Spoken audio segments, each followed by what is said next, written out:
right, Ivor Thomas from eXp. Thank you so much for joining me this morning. It's a pleasure, Lisa. It's always great to see you. All right, well, I've got some questions for you about eXp. Sure. Now, I want to know, what's your experience with eXp been like so far? Oh, look, it's been overwhelming in the best possible way. What I've found is that just how quickly things have adapted and evolved, and I guess, been blown away by how quickly that can happen. You know, when something's happened, a situation or some feedback or a suggestion has been put forward, how quickly that gets to implementation's just been really surprising. I guess coming from a corporate background, to see how quickly things can change is really good. But on a whole, yeah, couldn't be happier. Awesome. So what if somebody said, yeah, you're just saying that? You're just saying that because she's asking you. Well, I guess I am saying that because you're asking me, but if anyone else asked me the same, I would say exactly the same thing. Yeah.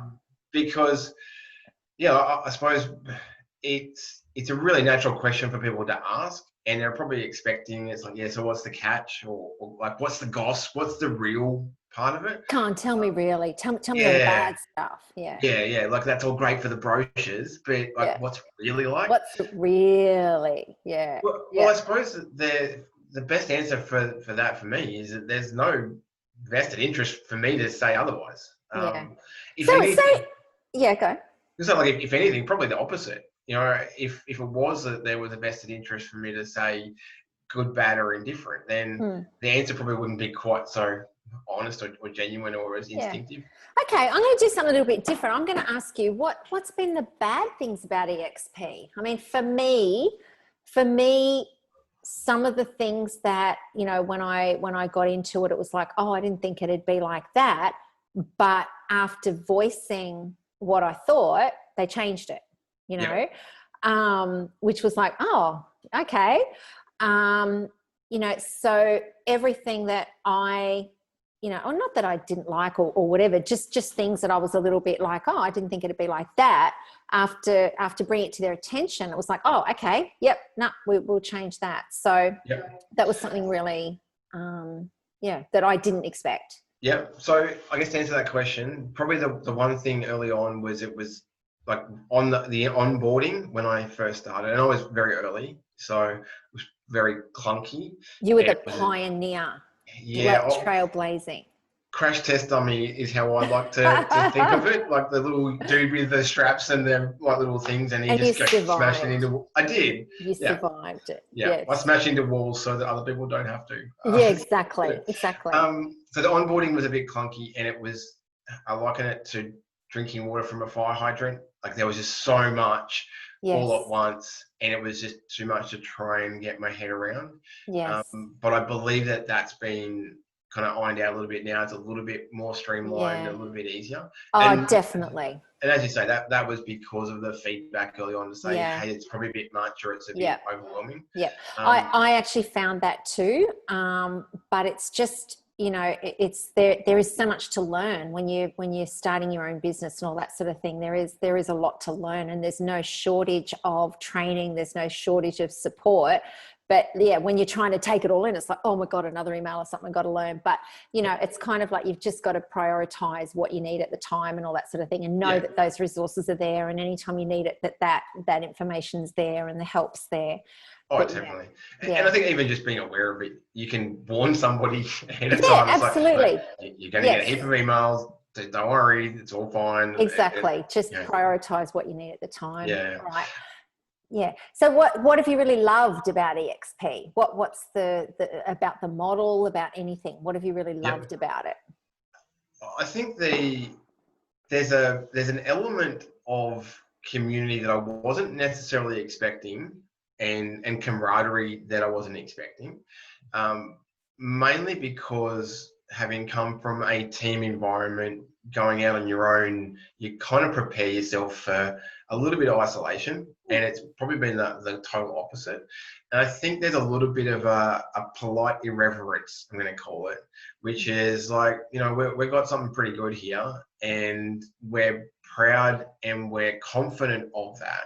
Yes. And that confidence can sometimes kind of come across to maybe someone from the outside is cockiness, but it's actually not. It's just there's that little bit of polite irreverence to go, hey, we've got a really good system here. Let's just go out there and show people that, which I guess that's been me my whole life. I've always been very polite, but kind of doing my own thing at the same time. So I know. I mean, I feel the same way. I get so excited, and you know, it's not, you know, it's not evangelistic or anything, and I hope it doesn't come across like that. But you know, when you find something that you really love, you want to tell everybody about it. I guess it's like a reformed smoker. You know, you want to get everybody not smoking because you've seen the light, or people find God, or, you know, whatever they do. You know, we found something that we love and we want to tell people about it. And I feel exactly the same way. I just think, oh my God, where was this around? You know, I want to tell them about it. I want to tell them about it. And, you know, you do get like that when you find something that you love. Yeah, absolutely. I mean, it's like I'm a cyclist, so I reckon everyone should ride a bike. But I also understand that not everyone wants to ride a bike. That's no, cool. yeah, me too. Kayaking. Yeah, I can't ride a bike, but yeah, I think everyone should be kayaking. Yeah, I'll convert you. All right. So, are you looking at building a team as well? Absolutely. It was one of the attractions to eXp in the beginning, and I see that for me as almost like a transition. At the moment, I'm probably 80-20, so 80% listing and selling, you know, typical agent type stuff. But I want that to be almost a reverse. And it's not about retiring myself, but I think in a traditional office situation, even if you were the principal, it's all about listings and sales. And it will always be about listings and sales. And it doesn't matter what you did last month, next month is all about listings and sales. And that treadmill, that kind of, you know, the hamster wheel, was probably where I got to making the decision to join eXp, was because I didn't want to be on the hamster wheel forever. So my transition is really, at the moment, 80-20, and I'd like, over the course of the next sort of 3 years, as my goal is to actually transition that to the complete opposite. So 80% helping and building a team, and I guess replacing that income so that listing and selling is now something I can do, something I can work with the people I want to work with, but it's not a necessity to get by. Yeah. I mean, that's the beauty of the model. You can work on either one, or you can work on both at the same time, which, you know, whichever you like, is kind of building your team without the staff issues and all that sort of stuff, that you're having people that you can help. And I think the culture that we have so far within the people that are in eXp and the guys in America, and I'm not sure if you've met you've met Hank and Greg McDaniel and some of those guys, like, they're just so inspirational, you know. It's just, that's what I've loved about it too. But you know, you can focus on listing and selling, or you can focus on building a team, or, you know, both at the same time. So and look, I look at it from the perspective of the people who don't necessarily want to build a team, and that's not what's bringing them here. There is more than enough in what eXp offers, that to me, that's a bonus. That's there if you want it, but even if that wasn't your intention, the system has been able to just be your own agent, be your own personality, and do things your own way is more than enough. Yeah, exactly. And for anybody that's listening that would like to become part of your team, we do eXp Explained on a Wednesday morning at 10 a.m. and anybody's welcome to come along. Just let you know that they're interested, and they can come along and explore the model and see if it fits them. But the main thing that I do talk about that is there's 3 parts to the system. And 95% of people will only be focusing on the real estate side of things. So it's listing and selling, because the company is nothing without agents listing and selling. You know, so it's all about supporting agents to have that business in a box, you know, to have the training, to have the support, to have the systems, to have all of that sort of thing, which we're going to be building on all the time.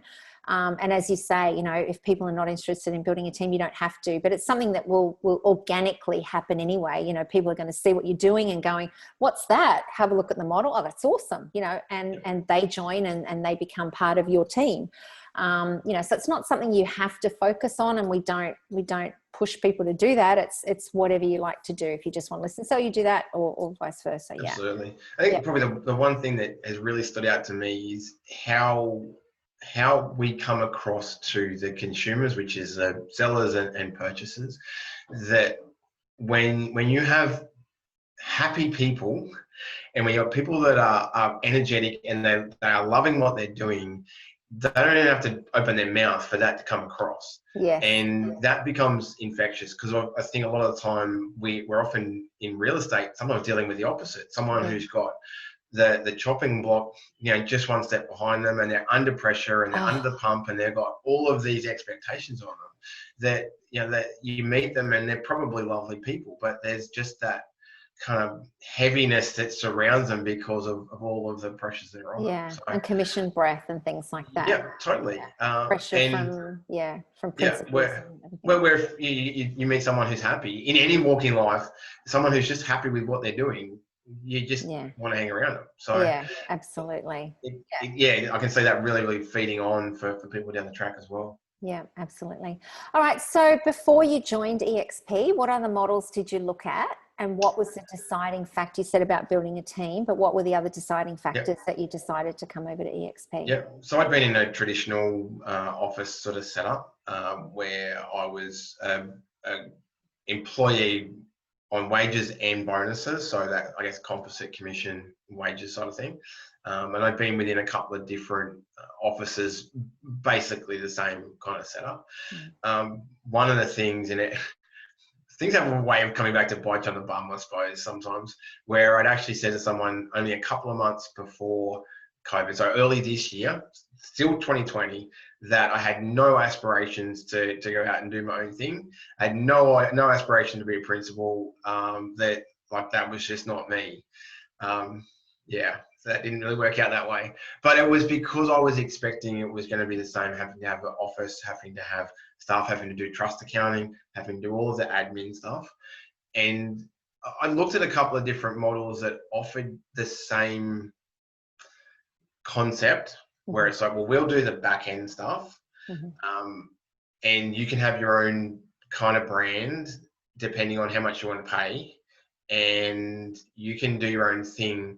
But where it always fell short for me was there wasn't the back end support within that, and there wasn't the training, and it's not so much the training as in the listing, selling stuff.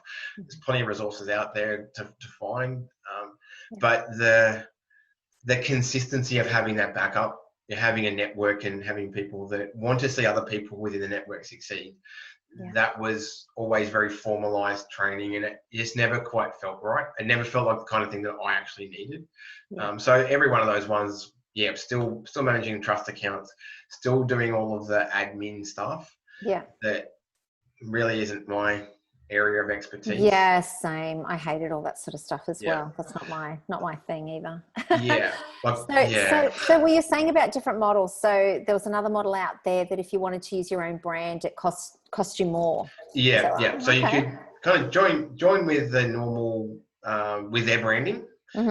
You could do like a composite thing, which was, I guess, a more expensive option to do. Or they did have like a white label kind of setup where they did the back end bits for you, and you were your own brand, and there was no visible attachment. But to get into that was significantly more expensive. And what's the point of that? I don't get it. If it's it was more expensive, what's the point? I guess from their perspective, they're probably saying, well, our systems are worth a lot of money, therefore you should pay for it because we're not getting a benefit. Which I can kind of understand the commercial side of things, but it was all the company centric. It was all about what was in their best interest, not what was in my best interest. So everything within that model was all about what was right for the corporate, not what was right for that agent. I think that's the model that eXp is too. It's kind of like it makes you responsible for yourself, but you've also got your team that you're not responsible for. eXp is, but they're still part of your team. Yes, absolutely. So it's looking after each individual as an entity. You're not just one of those over there. It's you. It's you. Everybody's a separate person and a separate. Not just a number. I don't feel. Well, I think it's the opposite. Like it's kind of the reverse of that other situation where if it empowers the agents to be better agents and to be more successful, Yes, in turn that will benefit the company.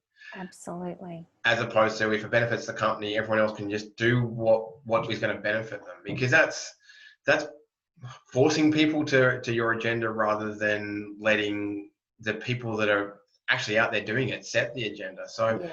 yeah, it's a complete reversal of the model, Yeah. and clearly that works because effectively eXp is owned by us. It's owned by Yes. the agents that are out there doing the work. So Exactly. we're going to do what's in our best interest, but it's Yeah. also clearly in the best interest of the company Yeah. at the same time. When you worked for somebody else, when you said, we'll do this for you, we'll do that for you as part of the company, does it feel different now when you say that? We'll do this?